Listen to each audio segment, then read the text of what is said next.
আব্বা একটা মারাত্মক সমস্যা পাইছি। তোর তো সমস্যার শেষ নেই, এখন আবার কি সমস্যা? আব্বা আমরা চোখ বুঝলি সব অন্ধকার হয়ে যায় কেন? এটা আবার মারাত্মক সমস্যা কি করে?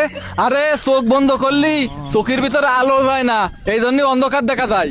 না আব্বা তোমার কথাটা ঠিক হয়নি, তুমি ভুল করছাও। তাহলে সঠিক কি? সেইটা তো জানি না, কিন্তু আব্বা কি? চোখ বন্ধ করলে কি পৃথিবী অন্ধকার হয়ে যায়, না যে চোখ বন্ধ করে শুধু তার জন্য অন্ধকার হয়ে যায়? ভাই ও তো ভালো কথাই কইছে, চোখ বন্ধ করলে যদি পৃথিবী অন্ধকার হয়ে যেত তাহলে তো আমরাও পৃথিবী দেখতে পেতাম না। কাইল ওর সাথে কি তুইও পাগল হয়ে গেলি নাকি? ভাই রাগ করলা? আব্বা আমার মনে হয় কি যে চোখের মধ্যে কেউ বসে রয়েছে, যেই আমরা চোখ বন্ধ করি সেই ও লাইট বন্ধ করে দেই। হাট! আব্বা সেই লোকটা কিডা? ও সারাদিন যে চোখের মধ্যে বসে থাকে, ওর কি গরম লাগে না?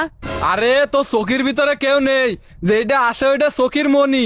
আর তো চোখের ভিতরে লাইট অন অফ করার জন্য সুইচও নেই। তুই কি আমার পাগল বানাই দিবি নাকি? আচ্ছা আব্বা আর একটা কথা, আমরা যখন ঘুমোই তখন তো অন্ধকার দেখা যায়, হ্যাঁ আবার যখন চোখ বন্ধ করি তখনও কিন্তু আবার অন্ধকার দেখা যায়। হ্যাঁ।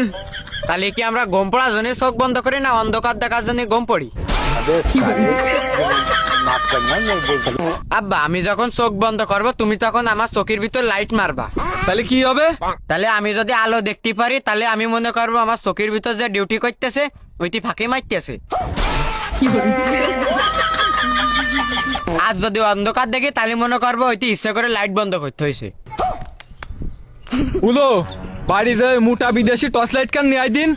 কেন ভাই? ওই লাইট দিয়ে কালি ওর মাথায় কান বাড়ি মারবো, যাতে বিভিন্ন রকমের কালারফুল লাইট দেখতে পারে। আব্বা রাগ করলা? না রাগ করিনি, তোর একটু গাঢ় অন্ধকার দেখাবো।